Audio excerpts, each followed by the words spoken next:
Assalamualaikum.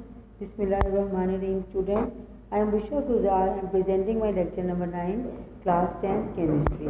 Chapter number है 12।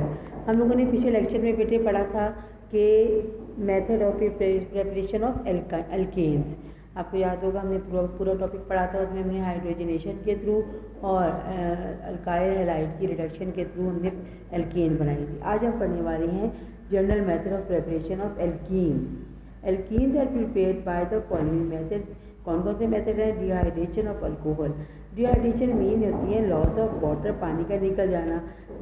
Loss of water, dehydration mean loss of water. Alcohol dehydrate when they vapour are passed over heated alumina. होता क्या है कि अगर हम अल्कोहल को डिहाइड्रेट करना चाहते हैं तो हम इसके वेपर को गर्म एल्यूमिना के ऊपर से गुजारते हैं, जिसकी वजह से ये अपना वाटर जो है वो खो देता है। जब वाटर खो देता है तो ये इथीन प्रोड्यूस करता है। Phosphoric acid H3PO4 and phosphorus pentoxide can also be used as catalyst for dehydration of alcohol. आपने वहाँ पढ़ा, अभी पीछे आपने क्या पढ़ा था कि हमने अगर हम एथेनॉल है, अगर एथेनॉल को एल्यूमिनियम या एल्यूमिना Al2O3 एल्यूमिना ऑक्साइड और 340 से 450 डिग्री सेल्सियस पर गर्म करें in the presence of alumina, तो क्या होगा? इथीन बनेगा और साथ ही वाटर का एक मॉलिक्यूल निकलेगा इसमें से। इसके अलावा अगर हम दूसरा तरीका क्या है कि हम इसमें एज ए पेंटाऑक्साइड हम यूज़ करते हैं जो कॉन्सेंट्रेटेड H2SO4 को और 140 से 170 टेम्परेचर रखती हैं, तो क्या बनेगा बेटा? तो इसमें आपका क्या प्रोड्यूस होगा? इथीन प्रोड्यूस होगा, साथ वाटर निकलेगा। Note that in dehydration reaction hydroxyl group is remove from one carbon and hydrogen from the adjacent carbon atom. Adjacent carbon atom जिस मेन लाइन में कार्बन जो है जुड़े हुए अपने आपस में, उसे एडजेसेंट कार्बन एटम कहते हैं। टू सच कार्बन एटम जो हैं double bond form, double bond, दो कार्बन एटम इस तरह के जो डबल बॉन्ड फॉर्म करते हैं। Such a reaction is called elimination reaction. और चूँकि इसमें से वाटर मॉलिक्यूल निकल रहा है, एलिमिनेट हो रहा है, इसलिए हम इसे एलिमिनेशन रिएक्शन भी कहते हैं। Which alkene is form by the dehydration of following alcohol. इससे कौन सी एल्कीन बनेगी? अल्कोहल निकलने से देखिए CH3 CH2 COH2। अब COH3 निकालेंगे, CH3 हो जाएगा, तो ये क्या बनेगी? प्रोपेन बनेगी। Bye dehydration of ethyl alcohol, bye the dehydration of alkyl halide. Dehydrogenation mean loss of water, loss of hydrogen halide. किसी हम कहते हैं हाइड्रोजन हैलाइड। हैलाइड किसे कहते हैं?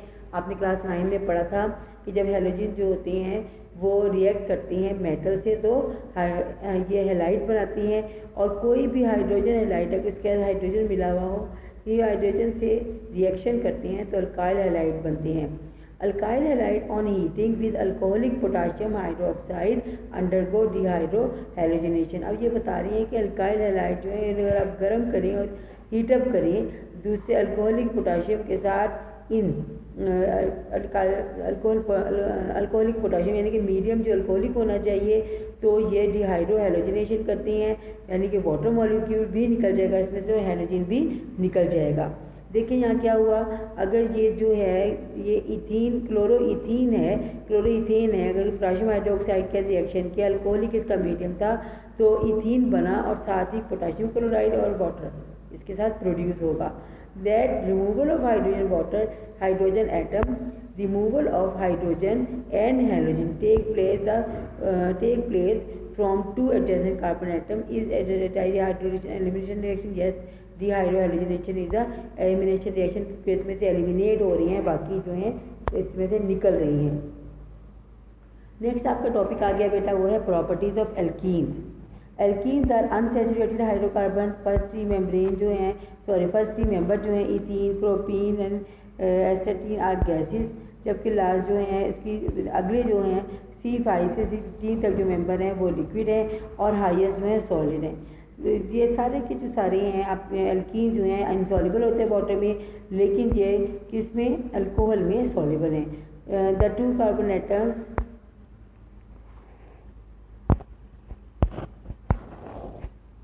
forming double bond are joined to only 3 atoms.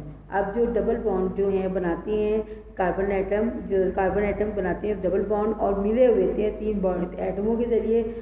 Since a carbon atom can join to 4 electrons, so other molecule जो है can attach at the side of the double bond. अब चूँकि उसके अंदर double bond मौजूद है तो डबल बॉन्ड को ओपन करके हम इसके साथ कोई भी जो है वो एलिमेंट अटैच कर सकते हैं।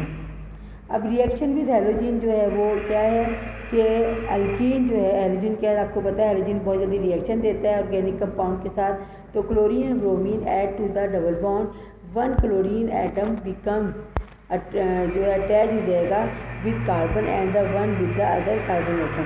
एक साइड से वो ये देखिए यहाँ पर बना हुआ है कि ये क्या चीज़ है, ये जनाब आपकी इथीन है। इथीन में क्लोरीन 2 क्लोरीन के आइटम ऐड करें तो ये एक विंग इधर खुलेगा, एक विंग इधर, CH3 सिंगल बॉन्ड CH3 बन जाएगा जैसे ये बना हुआ है। और ये जो है अपनी जो एनर्जी है वो रिलीज़ जो की हुई थी वो दोबारा ले लेगा, यानी इसने जो यहाँ पे बॉन्ड जो इसका बंद था उसको दोबारा इसने ओपन किया, अपने साथ क्लोरीन को मिला के इसने क्या बनाया, dichloroethane. Such a type of reaction is called addition reaction. इस तरह के रिएक्शन को एडिशन रिएक्शन कहती हैं जिसमें दूसरे एलिमेंट जो हैं आकर ऐड हो जाएं। उसके बाद क्या है कि alkenes react with bromine water in the same way. इसी तरह ब्रोमीन वाटर के साथ भी एल्कीन इसी तरह से असर करती है। क्या करती है, CH2 डबल बॉन्ड CH2 जो है जब bromine Br single bond Br कहते हैं, जब Br2 से मिलता है तो ये डाईब्रोमो इथेन बनाती है। इथेन जो है रेडिश ब्राउन आपको पता है लिक्विड है और bromine is a reddish brown liquid and the product is colourless. जब इसकी प्रोडक्ट बनेगी तो वो कलरलेस होगी, मतलब इसका जो लिक्विड है वो ब्राउन है। व्हेन जो है bromine added to an alkene, bromine के जब हम एल्केन से ऐड करते हैं तो रेड ब्राउन कलर डिसअपियर। बेटा सिंपल देखिए, अगर कोई आप किसी ऐसे डबल बॉन्ड वाले के इसमें से ऐड करेंगे तो ये उसके साथ मिलकर कंपाउंड बनाएगी, उसके फ़ौरन जो ये विंग होते हैं डबल ये खुल जाते हैं और ये अपने आप के साथ उसमें ऐड कर लेती है तो कोई कलर नज़र नहीं आता, मगर अगर इसके कलर बाकी हों इसमें इसने बॉन्ड नहीं बनाया। And the decolourisation of bromine frequencies use as a simple test for a presence of unsaturation, यानी कि ये हमने चेक करने के लिए कि कोई भी कंपाउंड जो है डबल बॉन्ड सिंगल बॉन्ड रखता है, डबल बॉन्ड वाला अनसेचुरेटेड, ट्रिपल बॉन्ड वाला अनसेचुरेटेड कंसीडर होता है, इसलिए हम ये चेक करते हैं कि कौन सा बॉन्ड अनसेचुरेटेड है कौन सा सेचुरेटेड है। अल्काइन आल्सो गिव जो हैं ये वो क्या रिएक्शन भी देते हैं, फर्दर जो आपने पढ़े रिएक्शन विद KMnO4 की रिएक्शन देगा। When an alkene is treated with dilute KMnO4 alkaline aqueous solution of KMnO4 के रिएक्शन करती है तो क्या होता है कि addition of 2 hydrogen group, 2 hydrogen group आके मिलते हैं across the double bond, 2 double bond को पुल करके 2 कार्बन जो डबल बॉन्ड अल्कीन है वो आके इसके मिलते हैं।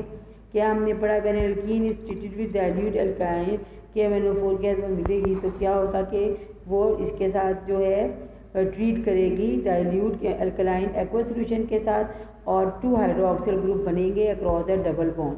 The pink colour of KMnO4 discharge हो जाएगा during the reaction. This reaction is use as a test for the presence of किस चीज़ को चेक करने के लिए, सेचुरेशन के टेस्ट को चेक करने के लिए हम बायो टेस्ट करते हैं। ऑन दी होल के मैंने अल्कीन इज ट्रीटेड से लेके जहाँ ये इसकी इक्वेशन ख़त्म हो रही है वहाँ तक आपका इसका आंसर है कि व्हाट आर एल्कीन और हाउ KMnO4 जो है रिएक्ट करता है एल्कीन के साथ। उसके बाद क्या है, addition of 2 hydroxyl group occur across, अभी ये देखें 2 हाइड्रोक्सिल ग्रुप अकर करते इनमें बनेंगे और पिंक कलर जो KMnO4 का डिस्चार्ज हो जाएगा। और इस रिएक्शन में the reaction is use as a test for the presence of an alkene and is known as Baeyer test. ये रिएक्शन बायो टेस्ट के तौर पर भी प्रेजेंस ऑफ एल्कीन के भी हम करते हैं। और ये इसके साथ ही बेटे आपको देखें कि नेक्स्ट मैंने होमवर्क आपको दिया हुआ है। होमवर्क में आप लोगों के जितने क्वेश्चन हैं अच्छी तरह से अपने नोटबुक पे लिखिएगा, अटेम्प्ट करिएगा और याद लाजमी करनी है ताकि आपको पेपर की तैयारी भी साथ साथ होती रहे।